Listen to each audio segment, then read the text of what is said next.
నటుడు నటన చేస్తాడు, కాని మానవ మృగం నటిస్తే ఎంతటి నటుడైనా నీడవుతాడు. ఇది సినిమా కాదు, డైలాగ్ కాదు, నిజ జీవితంలో జరిగిన దారుణం. తెలంగాణ రాష్ట్రం జగిత్యాల జిల్లా కోరుట్ల పట్టణం ఆదర్శనగర్. ఒక 6 ఏళ్ల చిన్నారి పేరు హితాక్షి. ముద్దుగా అమాయకంగా ఉండే పాప. జూలై 5న స్కూల్ నుండి వచ్చాక చిన్నారి కనిపించకుండా పోయింది. కుటుంబమంతా వెతికినా ఫలితం లేదు.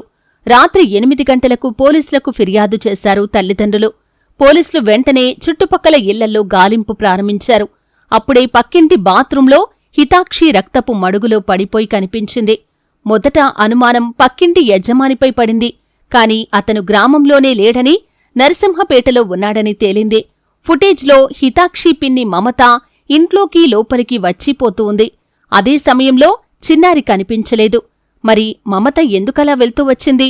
వెంటనే డాగ్ స్క్వాడ్ జాగిలాలు హితాక్షి మృతదేహం నుండి నేరుగా మమత ఇంట్లోకి పరిగెత్తాయి. పోలీసులకు మమతపై గట్టి అనుమానం వచ్చి తీవ్రంగా విచారణ జరిపారు. తీరా నిజం చెప్తూ షాక్ ఇచ్చింది మమత. ఆన్లైన్ బెట్టింగ్కి బానిసైన మమత 15 లక్షల రూపాయలు పోగొట్టుకుంది. ఇంట్లో గౌరవం తగ్గింది. తోడికోడలు నవీన మీద అసూయ పెరిగింది. ఆమెకు బాధ ఇవ్వాలంటే ఆమె ప్రాణంగా ప్రేమించే కుమార్తె హితాక్షిని చంపాలని నిర్ణయించుకుంది.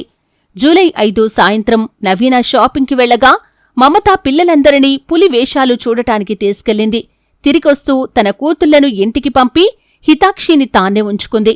ఒంటరిగా ఉన్న పక్కింటి బాత్రూంలోకి తీసుకెళ్లి మొక్కల కత్తెరతో గొంతు కోసి హత్య చేసింది. అదేకాదు, బయటికి వచ్చి స్నానం చేసి బట్టలు మార్చి తల్లిలా వెతుకుతూ నటించింది. ఒక్కసారి ఆలోచించండి. తానే చంపి తల్లిదండ్రులతో కలిసి ఏడుస్తూ నటించింది మమత. మనుషుల్లో ఎంతటి క్రూరత్వం ఉందో ఇది తెలియజేస్తుంది.